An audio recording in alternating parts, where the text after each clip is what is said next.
Kiwis India మధ్య తుది one day match నేడు జరగనుంది. మూడో వన్డే సిరీస్లలో భాగంగా 1-1తో ఇరు జట్లు సమంగా ఉన్నాయి. లాస్ట్ వన్డే మ్యాచ్ ఎలాగైనా గెలిచేందుకు భారత జట్టు గట్టి పరీక్షను ఎదుర్కోవాలి. భారత్లో తొలిసారి టెస్ట్ సిరీస్ చేజిక్కించుకున్న కివీస్ భారత గడ్డపై మొదటిసారి వన్డే సిరీస్ను సొంతం చేసుకోవాలనే ఆశతో ఉంది.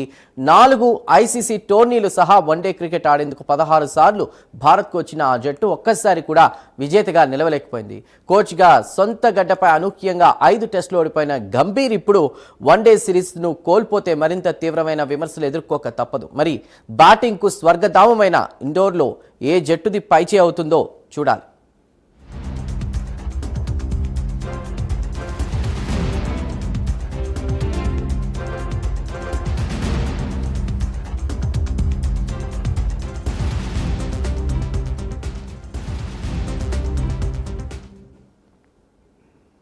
ఆసక్తికర సమరానికి ఇండియా కివీస్ జట్టు సిద్ధమయ్యాయి. భారత్ న్యూజిలాండ్ మధ్య చివరి వన్డే నేడు జరగనుంది. నిర్ణయాత్మక పోరులో పైచేయి సాధించాలంటే ఈ విభాగంలో టీమిండియా మెరుగుపడడం చాలా అవసరం. గత 2 మ్యాచ్ల్లో స్పిన్నర్లు జడేజా, కుల్దీప్ యాదవ్ తీవ్రంగా నిరాశపరిచారు. జడేజా 2 మ్యాచ్ల్లో 1 వికెట్ పడగొట్టలేకపోయాడు. రాజ్కోట్లో కుల్దీప్ ఏకంగా 82 పరుగులు ఇచ్చాడు. ఇండోర్లో బౌండరీలు చిన్నవిగా ఉండడం, పిచ్ నుండి సహకారం అందే అవకాశం లేని నేపథ్యంలో బౌలర్లకు మరింత సవాల్ ఎదుర్కొనుంది. బ్యాటింగ్లో రోహిత్ జోరందుకోవాల్సి ఉంది. మరో సీనియర్ స్టార్ కోహ్లీ తన మ్యాచ్లో త్వరగానే అవుట్ అయినా మంచి లైలోనే ఉన్నాడు.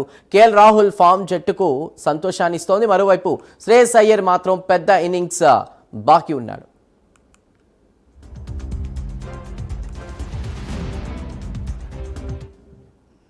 ఈ మ్యాచ్కు భారత తుది జట్టులో కొన్ని మార్పులు జరగొచ్చు. నితీష్ కుమార్ రెడ్డికి ఆయన స్థానంలో స్పిన్ బౌలింగ్ ఆల్రౌండర్ అయినటువంటి ఆయుష్ వదోని జట్లోకి రావచ్చు. ఈ సిరీస్లో ఇప్పటి వరకు ఆడినటువంటి హర్షదీప్ సింగ్కు అవకాశం దక్కొచ్చు.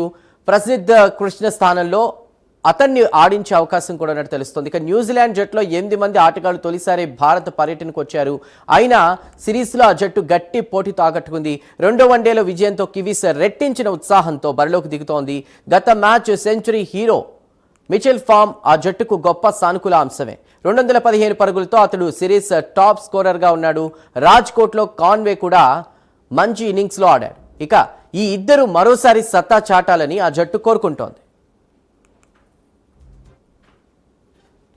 పూర్తిగా బ్యాటింగ్ కు సహకరించే పిచ్ పై ఆ జట్టు బౌలర్స్ ఎలా బౌలింగ్ చేస్తారో చూడాలి.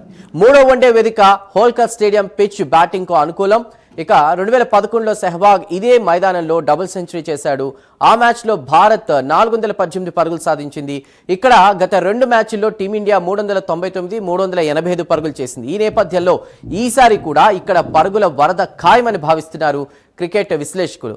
ఈ పిచ్లో భారత బౌలర్లు సమిష్టిగా రాణిస్తేనే ఇండియా గెలిచే అవకాశం ఉంటుంది. ముఖ్యంగా స్పిన్నర్లు మ్యాజిక్ చేసి వికెట్లు తీస్తేనే ఇండియా సిరీస్ సొంతం చేసుకోగలదు.